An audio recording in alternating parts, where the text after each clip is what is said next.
నెల్లూరు ఇరుకులల పరమేశ్వరి అమ్మవారి ఆలయ సమీపంలో ఎంతో సుందరంగా కాపు భవన్ను నిర్మించారు.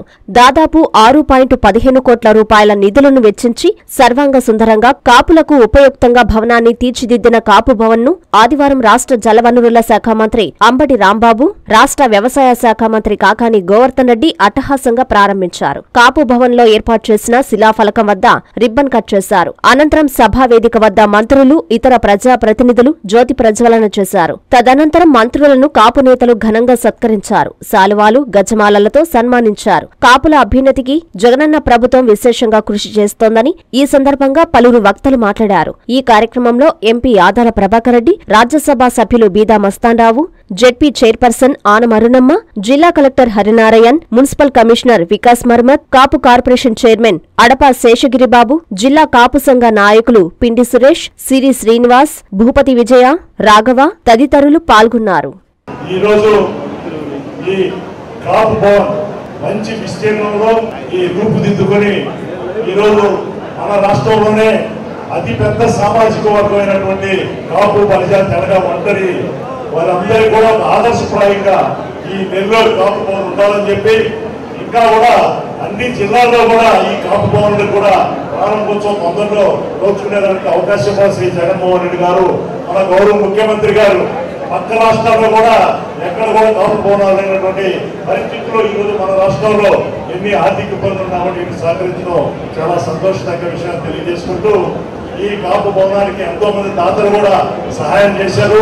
ఈ సందర్భంలో అందరూ కూడా మనం గుర్తు చేసుకోవాల్సినటువంటి అవసరాన్ని కూడా మనం తెలియజేసుకుంటూ ఈరోజు భిన్నత్వంలో ఏకత్వం మాదిరిగా ఈ అతిపెద్ద కాపు సామాజిక వర్గం అన్ని సామాజిక వర్గానికి కూడా ఒక తలమానికంగా వారు ఉండడం చాలా సంతోషకరమైన విషయాన్ని కూడా తెలియజేసుకుంటూ అదేవిధంగా మన ఇన్ఛార్జ్ మంత్రి గారు ఉన్నారు.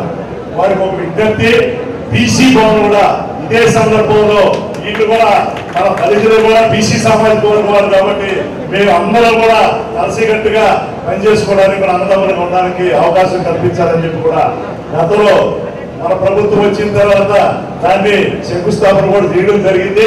దాన్ని రూపుదిద్దే విధంగా చేస్తారని కూడా మీ అందరూ కూడా తెలియజేసుకుంటూ అలాగే మా ముఖ్యమంత్రి వర్యులు శ్రీ వైఎస్ జగన్మోహన్ రెడ్డి గారికి కాపు భవనం తరఫున కృతజ్ఞతలు తెలియజేస్తున్నాను. జిల్లా ప్రజా పరిషత్ తరఫున కాపు భవనానికి వేయడం జరిగినది. అందరికీ కృతజ్ఞతలు తెలియజేస్తున్నాను.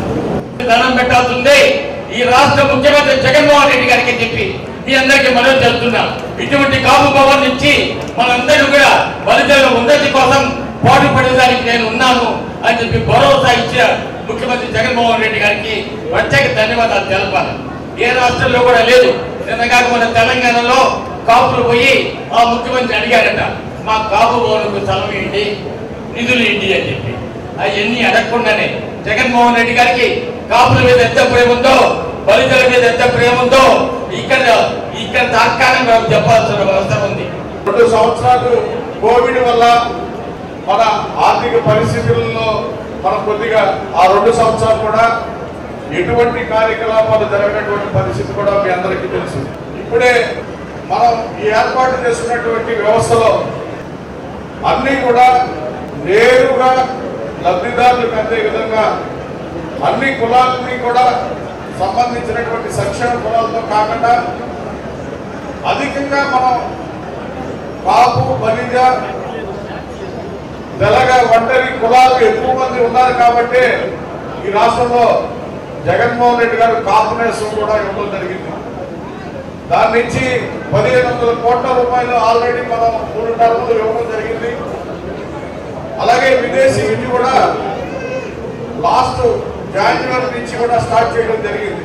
విదేశాలకు వెళ్ళేటువంటి పిల్లలకి మనం ఆ యూనివర్సిటీస్ లోనే అప్లై చేసుకుంటే 1 to 100 సంబంధించినటువంటి యూనివర్సిటీలో ఉన్నటువంటి పిల్లలకి పూర్తి స్థాయిలో గవర్నమెంట్ ఇచ్చేటువంటి పరిస్థితిని మన ప్రభుత్వం ఏర్పాటు చేయడం జరిగింది.